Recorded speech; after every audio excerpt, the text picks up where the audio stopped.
हमने बोला कि आप बिना पेन पेपर उठाए और बिना क्वेश्चन को सॉल्व किए आप इस प्रकार के प्रश्नों का आंसर सिर्फ 2 सेकंड के अंदर दे सकते हैं। तो आप बोलते हो कि सर हम ऐसा नहीं कर सकते। हमने बोला कि आज की यदि आप वीडियो को देख लेते हो तो आज की वीडियो को देखने के बाद यदि आपसे कोई ये कहता है कि इस प्रश्न का आंसर आप कितने समय में दे दोगे, तो आप सिर्फ ये बोलोगे कि सर 2 सेकंड में दे देंगे, बिना पेन पेपर उठाए और बिना इस क्वेश्चन को सॉल्व किए। बिना पेन पेपर उठाए और बिना क्वेश्चन को सॉल्व किए मात्र 2 सेकंड के अंदर हम इस प्रश्न का आंसर दे देंगे। और इस प्रकार के जितने भी प्रश्न हो आपके पास ले आओ, सारे ही प्रश्नों का आंसर हम इसी प्रकार से दे देंगे, बिना सॉल्व किए और बिना उस क्वेश्चन को पेन पेपर उठाए और सिर्फ 2 सेकंड के अंदर। कैसे कर सकते हैं? तो उसके लिए आपको क्या करना होगा कि हमारी जो बातें होंगी उन्हें ध्यान से समझना होगा। जो भी बातें हम आपको बताएंगे उन बातों को आपको ध्यान से समझना होगा कि हम आपको क्या बताना चाहते हैं। यदि आपने उन बातों को ध्यान से समझ लिया तो यहाँ पर जितने भी प्रश्न होंगे आप बिना पेन पेपर उठाए उन्हें सॉल्व करोगे। और सॉल्व आपको नहीं करना, सिर्फ मात्र 2 सेकंड के अंदर आंसर दोगे किसी भी प्रश्न का। इस प्रकार के जितने भी प्रश्न हो सारे ही प्रश्नों का। ठीक, तो यहाँ पर देखते हैं। यहाँ पर देखिए हमारा सबसे पहला प्रश्न है। हमने बोला कि जहाँ पर भी खरीदने की बात आए, जहाँ पर भी खरीदने की बात आए और स्टार्टिंग में आपकी खरीदने की ही बात आती है। यहाँ पर देखिए बोला क्या गया है, एक फल विक्रेता 15 रुपये में 6 की दर से केले खरीदता है। जहाँ पर खरीदने की बात आए वहाँ पर आप वस्तु को ले लो, जहाँ पर बेचने की बात आए वहाँ पर आप रुपए ले लो। आप उन दोनों का इंटू कर लो, कितना हो जाएगा 12 छिंग 72। हम आपको समझाने के लिए लिख रहे हैं, कुछ समय बाद आप खुद से इसी प्रकार से सॉल्व करोगे। और आपको पेन पेपर नहीं उठाना है और आपके पास जितने भी प्रश्न हो, इस प्रकार के जितने भी प्रश्न हो उन सारे ही प्रश्नों को इसी प्रकार से आप सॉल्व करके देखिएगा। आपके पास जितने भी प्रैक्टिस शॉट हों या फिर जितने भी आपके पास बुक हों सबको ले लीजिएगा और सारे ही प्रश्नों को इसी प्रकार से सॉल्व कीजिएगा। ठीक, फिर उसके बाद कैलकुलेशन नहीं करनी है, सिर्फ और सिर्फ माइंड ही माइंड से क्वेश्चन को सॉल्व करना है। कैसे करना है ध्यान समझिए। हमने बोला कि जहाँ पर खरीदने की बात आ रही थी वहाँ पर हमने वस्तु ले ली, जहाँ पर बेचने की बात आ रही थी वहाँ पर हमने क्या ले लिया, रुपए ले लिए। हमने दोनों का इंटू कर दिया, कितना आ गया आपका 72, क्योंकि 12 छिंग आपका 72 होता है। हमने बोला सबसे पहले हम पहले ऑप्शन पर आ जाते हैं। पहला ऑप्शन क्या होता है 25%। हमने बोला 25% का मतलब कितना होता है 1/4। 1/4 मतलब कि नीचे आपका 4 है, ऊपर आपका 1 है। ठीक, हमने बोला 4 में आप 1 को ऐड कर दो, 4 में 1 को ऐड कर दो, कितना बनता है आपका 5 बनता है। क्या 5 से ये संख्या डिवाइड हो रही है? नहीं हो रही, तो ये हमारा आंसर नहीं होगा। हमने बोला 30% है, 30% का मतलब कितना होता है, तो 30% का मतलब होता है 3/10। तो 3/10 में यहाँ पर 10 नीचे है और 3 ऊपर है। हमने बोला कि नीचे वाली संख्या में ऊपर वाली संख्या को ऐड कर दो, तो 10 में 3 जोड़ेंगे तो 13 हो जाएगा। क्या 13 से ये संख्या डिवाइड हो रही है? तो आप बोले सर 13 से तो बिल्कुल नहीं हो रही, तो ये भी हमारा आंसर नहीं होगा। अब हमने बोला कि यहाँ पर कितना दिया हुआ है आपका 20%। हमने बोला 20% का मतलब कितना होता है, 20% का मतलब होता है 1/5। हमने बोला कि 5 आपका नीचे है, 1 आपका ऊपर है। हमने बोला कि यहाँ पर 5 में 1 जोड़ दो, कितना हो जाता है 6 हो जाता है। क्या 6 से ये संख्या आपकी डिवाइड हो रही है? आप बोलोगे सर 6 एकम 6 और 6 दूनी 12, यानी कि 12 में 6 से ये संख्या पूरी पूरी डिवाइड हो रही है। यदि ये संख्या डिवाइड हो रही है तो यही हमारा आंसर होगा और कोई हमारा आंसर नहीं हो सकता। इसके बाद हमने बोला कि सर इस ऑप्शन को भी चेक कर लेते हैं, क्या पता इससे भी हो जाए। हमने बोला 35% का मतलब कितना होता है, तो 35% का मतलब होता है 7/20। तो 7/20 में 20 नीचे है और 7 आपका ऊपर है। हमने बोला कि यहाँ पर 20 में 7 जोड़ेंगे कितना हो जाएगा 27 हो जाएगा। क्या 27 से आपका 72 डिवाइड हो जाएगा? आप बोलो सर बिल्कुल भी नहीं होगा, तो ये भी हमारा आंसर नहीं होगा। अच्छा, ये समझ आया होगा। और क्वेश्चंस को उठाते हैं और इस टाइप में जितने भी आपके क्वेश्चंस बनते हैं उन सारे ही प्रश्नों का आज हम सॉल्व करेंगे। ठीक, तो नेक्स्ट क्वेश्चन की ओर बढ़ते हैं। इसको नेक्स्ट क्वेश्चन की ओर बढ़ते हैं। यहाँ पर बोला गया है एक सब्जी विक्रेता 1 रुपये में 2 की दर से नींबू खरीदता है तथा 3 रुपये में 5 की दर से उन्हें बेचता है। उसका लाभ प्रतिशत कितना होगा, ये हमसे यहाँ पर पूछा गया है। हमने बोला कि जहाँ पर खरीदने की बात कर रहा है वहाँ पर हमने क्या ले लिया, वस्तु ले ली। और जहाँ पर बेचने की बात कर रहा है वहाँ पर हमने क्या ले लिया, रुपए ले लिया। तो 3 का गुणा हम यदि 2 में करते हैं तो कितना हो जाता है 3 दूनी 6। हमारे पास कितना बना, 6 बना। हमने बोला कि 10% का मतलब कितना होता है, 10% का मतलब होता है आपका 1/10। हमने बोला 10 में 1 को ऐड कर देंगे, कितना हो जाएगा 11।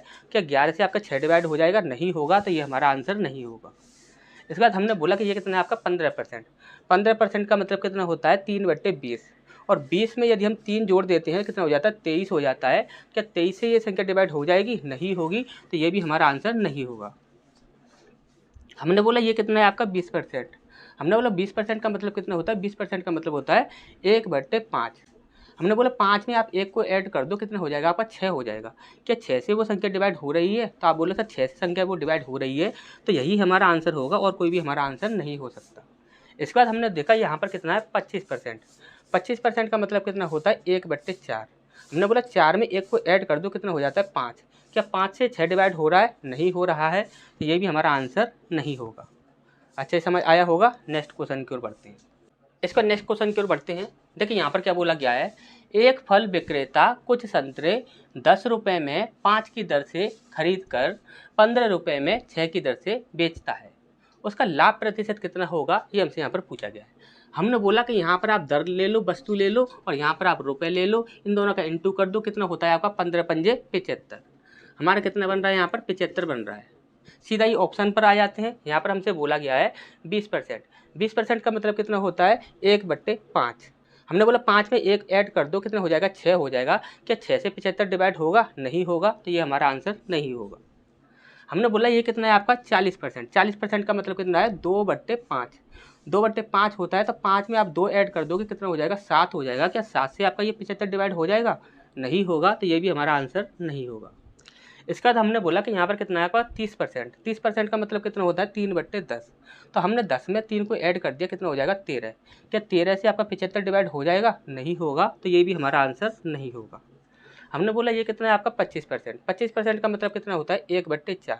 हमने बोला कि 4 में आप 1 को ऐड कर दो, कितना हो जाता है आपका 5 हो जाता है। तो क्या 5 से ये 75 डिवाइड हो जाएगा? 100% डिवाइड हो जाएगा, तो यही हमारा आंसर हो जाएगा। नेक्स्ट क्वेश्चन की ओर बढ़ते हैं। वहाँ पर थोड़ा अलग अलग टाइप के क्वेश्चन किस प्रकार से पूछे जाते हैं उनको भी देख लेते हैं, ठीक। इसको नेक्स्ट क्वेश्चन की ओर बढ़ते हैं। देखिए यहाँ पर क्या बोला गया है, एक व्यक्ति कुछ वस्तुओं को P रुपये प्रति दर्जन के भाव से खरीदता है तथा P पर 8 रुपये प्रति वस्तु के भाव से बेच देता है, उसका लाभ प्रतिशत कितना होगा, ये हमसे यहाँ पर पूछा गया है। तो देखिए काफ़ी लोग क्या होता है कि कन्फ्यूज हो जाते हैं उसकी लैंग्वेज को देखकर। तो उसमें लैंग्वेज में ऐसा कुछ है नहीं है, यहाँ पर सीधा सीधा यही बोला गया है कि यहाँ पर देखिए दर्जन का मतलब कितना होता है 12 होता है। यानी कि उसने बोला कि यहाँ पर हम बोल देते हैं कि P का मतलब होता है 1 रुपये। हमने बोला कि 1 रुपये में वह 12 वस्तुएं खरीद रहा है। अब यहाँ पर वह 1 रुपये में 8 वस्तुएं बेच रहा है। सीधा सीधा यही मतलब होता है इसका, 1 रुपये प्रति 8 वस्तु। 1 रुपये में 12 वस्तुएं खरीद रहा था, अब 1 रुपये में वह 8 वस्तुएं बेच रहा है। हमने बोला कि यहाँ पर 12 का आप 1 में इंटू करो, कितना हो जाता है 12 हो जाता है। हमने बोला ऑप्शन पर आ जाते हैं सीधा। यहाँ पर हमने देखा यहाँ पर कितना है 30%। 30% का मतलब कितना होता है 3/10। हमने बोला 10 में आप 3 ऐड कर दो, क्या आपका 13 से डिवाइड हो जाएगा? 13 से ये डिवाइड नहीं होगा, तो ये हमारा आंसर नहीं होगा। हमने बोला ये कितना है आपका 40%। 40% का मतलब कितना होता है 2/5। हमने बोला 5 में 2 ऐड कर दो, कितना हो जाता है 7 हो जाता है। क्या 7 से 12 डिवाइड हो जाएगा? नहीं होगा, तो ये भी हमारा आंसर नहीं होगा। हमने बोला ये कितना है आपका 50% है। हमने बोला 50% का मतलब कितना होता है 1/2। 1/2 यानी कि 2 में हम यदि 1 ऐड कर दें तो कितना हो जाता है 3 हो जाता है। क्या 3 से 12 डिवाइड हो जाएगा? हाँ हो जाएगा, तो यही हमारा आंसर हो जाएगा। इसके बाद हमने बोला ये कितना है आपका 60%। 60% का मतलब कितना होता है, तो वो हो जाता है आपका 3/5। 3/5 यदि कि हम 5 में 3 ऐड कर दें, कितना हो जाएगा 8 हो जाएगा। तो क्या 8 से आपका 12 डिवाइड हो जाएगा? नहीं होगा, तो ये भी हमारा आंसर नहीं होगा। अब यहाँ पर कभी कभी क्या होता है कि आपसे ये पूछ लेता है कि इतने रुपए में कितनी वस्तुएं खरीदनी चाहिए या इतने रुपए में कितनी वस्तुएं बेचनी चाहिए। इस प्रकार से भी आपके प्रश्न बन जाते हैं। तो उन प्रश्नों को कैसे सॉल्व करना है उनको देख लेते हैं, ठीक। इस पर नेक्स्ट क्वेश्चन की ओर बढ़ते हैं। देखिए यहाँ पर क्या बोला गया है, 1 रुपये में 12 टॉफी बेचने पर एक व्यक्ति को 20% हानि होती है। पहले क्या हो रहा है 20% की हानि हो रही है। इस पर 20% लाभ कमाने हेतु 1 रुपये में कितनी टॉफी बेचनी होंगी, ये हमसे यहाँ पर पूछा गया है। तो यहाँ पर क्या बोला गया कि हमें 20% लाभ कमाना है, तो हमें 1 रुपये में कितनी टॉफी बेचनी होंगी, ये हमसे यहाँ पर पूछा गया है, ठीक। तो तो यहाँ पर देखिए इस प्रकार के प्रश्नों में आप डायरेक्टली तुक्का नहीं लगा सकते हो, लेकिन हम आपको तरीका बता देते हैं इस प्रकार के प्रश्नों को सॉल्व कैसे करना है। ठीक, बहुत ही ईजी तरीका है। यहाँ पर देखिए हमने बोला कि आपको एक फॉर्मूला अच्छे से याद होगा, CP बराबर SP गुणा 100 अपॉन 100 प्लस या माइनस x। इसका मतलब क्या होता है, यदि लाभ की बात करेगा तो 100 में जितने लाभ परसेंट की बात कर रहा है उसे ऐड कर देंगे, यदि हानि की बात करेगा तो जितना भी परसेंट हानि देगा उसे 100 से माइनस कर देंगे। इतना ही तो करना होता है। तो अब हमने बोला कि यहाँ पर 1 रुपये में 12 टॉफियाँ बेच रहा है, यानी कि SP कितना हो गया आपका, SP बराबर 1 रुपये। SP कितना हो गया, 1 रुपये। तो यहाँ पर हमने रख दिया 1। हमने बोला कि यहाँ पर हो क्या रहा है, तो 20% की हानि हो रही है उसे। यदि 20% की हानि हो रही है, 20 को यदि हम 100 में से माइनस करेंगे तो कितना हो जाएगा आपका, 80 हो जाएगा। तो हमने यहाँ पर क्या रख दिया, 80 रख दिया। हमने बोला इसकी कैलकुलेशन करते हैं तो 2 पंजे 10, 2 चौक 8। CP आपका कितना आ जाता है, क्रय मूल्य आपका कितना आ जाता है, 5/4। हमने बोला कि यहाँ पर 5/4 आपका क्रय मूल्य आ रहा है, तो यहाँ पर आपका SP कितना हो जाएगा, SP कितना हो जाएगा। तो हमने बोला क्रय मूल्य पर आप जितना परसेंट लाभ कमाना चाहते हो आप उसे रख दो। तो हमने बोला कि यहाँ पर SP जो हो जाएगा वह क्रय मूल्य आपका कितना है, 5/4। हमने बोला 20% हमें लाभ कमाना है, तो हर चीज़ अपने आप में 100% होती है, तो 20% लाभ का कितना हो जाएगा, 120%। तो 120% जो हो जाएगा तो 120/100। हमने बोले इनकी कैलकुलेशन करते हैं इस प्रकार से, 4 तिया 12 और 5 दूनी 10। कितना आया गया आपका SP, 3/2। इतना तो अच्छे से समझ आ गया होगा। हमने बोला कि 3/2 रुपये में, 3/2 रुपये में वह 12 टॉफियाँ बेच रहा है। हमने बोला कि वह 1 रुपये में कितनी टॉफी बेचेगा, तो 1 रुपये में 12, यहाँ पर जो संख्या डिवाइड में है उसे इनटू में ले जाएंगे, इनटू 2, और जो इनटू में है उसे डिवाइड में ले जाएंगे /3। 3 का गया, 3 चौक 12 और 4 दूनी 8, यानी कि हमारा आंसर कितना आ जाएगा, 8 टॉफियाँ बेचेगा। यदि उसे 20% का लाभ चाहिए तो वह 1 रुपये में कितनी टॉफी बेचेगा, 8 टॉफी बेचेगा। तो ये हमारा आंसर हो जाएगा। ठीक, एक नेक्स्ट क्वेश्चन को और देखते हैं। इस पर नेक्स्ट क्वेश्चन को देखते हैं। देखिए यहाँ पर क्या बोला गया है, 1 रुपये में 20 की दर से बटन बेचने पर दुकानदार को 4% हानि होती है। इस पर 20% लाभ कमाने हेतु 1 रुपये में कितनी बटन बेची जानी चाहिए, ये हमसे यहाँ पर पूछा गया है। हमने बोला कि 1 रुपये में 20 की दर से वह बटन बेच रहा है, यानी कि SP कितना हो गया, SP हो गया आपका 1 रुपये। हमने बोला SP आपका 1 रुपये है, तो यहाँ पर क्रय मूल्य कितना हो जाएगा, तो CP का फॉर्मूला आपको अच्छे से याद होगा। CP बराबर क्या होता है, SP गुणा 100 अपॉन 100 प्लस या माइनस x%। ठीक, हमने बोला क्रय मूल्य कितना हो जाएगा, तो SP आपका 1 है और यहाँ पर 4% की हानि हो रही है, तो 100 में से हम यदि 4 माइनस कर देते हैं तो कितना आ जाता है आपका, 96। अब यहाँ पर हम देखें तो यहाँ पर देखिए 4 दूनी 8, 4 चौक 16 और यहाँ पर हो जाएगा 4 से 25 बार। तो यानी कितना आ रहा है आपका, CP कितना आ रहा है, 25/24।